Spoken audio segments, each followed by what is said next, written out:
going on, guys? Derek here from Dose of VT, bringing you guys another video. So, as you guys can see, I have two different iPads here. On my left here is the new 8th generation 10.2 iPad. Then on the right is the iPad Pro 11-inch 2018 model. So there's a big gap difference. This video is basically just to compare, is it worth spending a little bit more money for the Pro, or is it okay to go with the entry-level iPad to do what you need to do? So we'll start off with the Pro first. So the Pro has the ability to have the Apple Pencil. So Apple makes two different Apple Pencils. This is the 2nd generation. You can tell based off the logo right here, and this is flat. This is how you know you have the 2nd generation one. Right now it's in the case, but if it was outside the case, all you have to do is just slap it on here. It'll give you a notification saying, hey, Apple Pencil is connected. It'll show you all the things it can do. Obviously, having the pencil means you can write and stuff like that. That's just giving me notifications. But the Apple Pencil is great, has good battery life. Depending on how much you use it, depends how long it'll last. So the Apple Pencil, I would say, would easily last a day, 2 days. You're probably pushing 3 days, all depending on how much you use it. If you're using it all day long, like if you're in school, stuff like that, you're probably going to use it a lot. Now, the other cool feature that the iPad Pro has, most people probably don't care about, but if you're into technology and you really like technology, you like everything buttery smooth. So on this one, it's 120 hertz smooth. So as it goes across, it'll be nice and smooth. You don't have to worry about it moving slow or fast. As you can see on this one, it's kind of hard to tell on screen, but it's taking a while. Like, no matter how fast I swipe, it's not going to go quicker. Like, on here you can tell that it wants to go quick. And this processor's 2 years old compared to what this one is. So it isn't that this one's better than this one. This one has the new generation processor in it compared to the Pro one that's 2 years old. So those are the two main things that the Pro does that the original iPad cannot do. So it doesn't have the 200 hertz refresh rate screen, and it cannot use the Apple Pencil.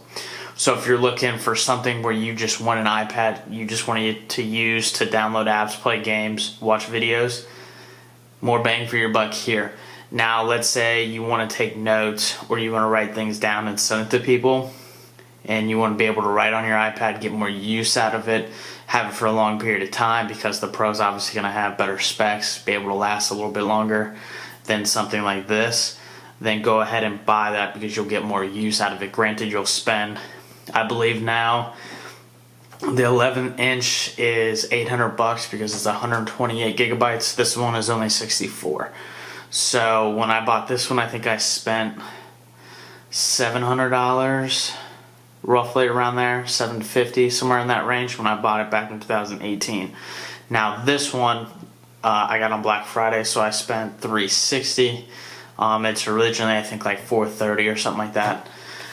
I think I saved like $70 something, whatever it was. But so there's a huge difference in price here, so depending on what you want to do. Now the next biggest thing, now to some people this doesn't really matter based off of what you have around the house, but is how it charges. So the original one, if I can get it there and you guys can see it, this is the Lightning port on the 10.2. On the Pro, you have USB Type-C. So like all the new MacBooks, you have that nice fast connection. On this one, you're still using the old connection that Apple has. So depending on what you want to do, obviously you're going to have to buy new cables. It comes with a charging brick and the cable with it for both of these. So, but if you're looking for convenience, being able to charge it and not have to go out and buy another wire, buy a 10-foot or 6-foot wire, then you might want to go with that. And if that's a big issue, obviously you can find one on Amazon pretty cheaply, or go wherever, Walmart, Target, Best Buy, and get it pretty cheap too. But the next thing is this has Touch ID. You guys can probably see it right here. This one does have face recognition in it. Now, this is as good as the phone. Obviously, if you have the new iPhone 12, it's probably a little bit quicker, a little bit faster compared to this, but this is still pretty good for being in an iPad and doing what it needs to do. Now, the next thing is this iPad, you can see, has minimal borders, so it goes all the way to the edge. Compared to this one, you have the thick bezels all the way around. So depending on if you want a larger screen, that might affect it. Now, to let you know, there is an iPad in between both of these. So this is the lowest end iPad, this is the top end, the middle one is the iPad Air. And that's dang close to the sweet spot for what people need and want when it comes to having the ability to use a lot of the iPad but not having a lot of performance because they don't really need it, they're not having enough, and having that Apple Pencil support. So the iPad Pro has the support for the Apple Pencil, stuff like that, and I think that's going for like $600, so it's pretty reasonable for an iPad that's pretty quick, and it's very good. It just has some things that this can't do, and the biggest thing is the iPad Air can't do 120 hertz. So depending on what you're doing, like people can do like iMovie off this and render videos and pictures and stuff like that and do really well. On here you would probably struggle, and granted you don't have an Apple Pencil, so it'd probably be a lot harder to do what you need to do. But most people aren't doing video editing and anything off an iPad. Now there's people out there that do it, but most people have a dedicated like desktop or an actual MacBook or whatever it is, computer that can do it and do it quicker and better. Now, when it comes to size, I can show you guys here. I'll put them right next to each other. Now, for height, the 10.2, let me put it down here. The 10.2 is a little bit taller, not by much though. I have it resting on here so they're both even. It's a tad bit taller. You can see it ends right here. Now when it comes to the width, this one, the Pro, is a tad bit wider, not by much, so you're really not going to know the difference, but there is a little bit. Now when it comes to thickness, now the new iPads, at least the Pro models, come in as like these rectangle shapes, nice edges and stuff like that. They're nice and rounded, not compared to the old one where it's like the kind of like looping over. This is a nice smooth edge that curves around. So if that's something that you care about, it would be like the iPhone 12. If you have that, that's what you can compare the iPad Pro to. Now, the other iPad is like all the iPads before, like the first generation, second generation. They haven't really done anything different to the original iPad. The only thing they do most often is just update it to the new processor, make it faster, have some other features like that, but nothing dramatic has changed. But the next thing is on the Pro.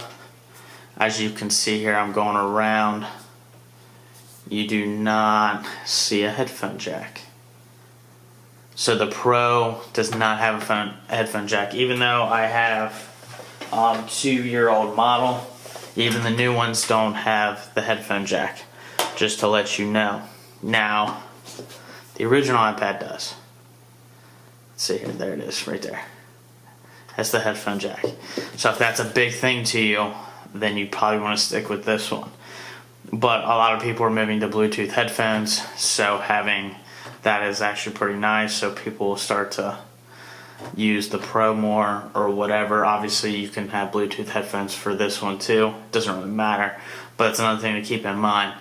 Now the next thing is the speaker. So on the original iPad, you only have 2 speakers down here at the bottom. You have nothing up top. On the Pro, you have a speaker here, and speaker here, and speaker here. So They give you a lot of speakers for sound, stuff like that. That's why it's the Pro model that has more, can do more than what this can. That's why it's more expensive. This one's more cheaper. So they both have forward-facing cameras. They're both pretty much the same. Most people don't like the forward-facing cameras on iPads anyways. Now, the main difference between the iPads now for the Pro models compared to what I have is they have a big camera bump, kind of like the iPhone 11, where they have that big bump. But, I mean, other than that, guys, there's not really too much difference. But if you have any other questions, just let me know. Leave them down in the comments, and I'll try to answer them to the best of my ability. Thanks, guys. Peace.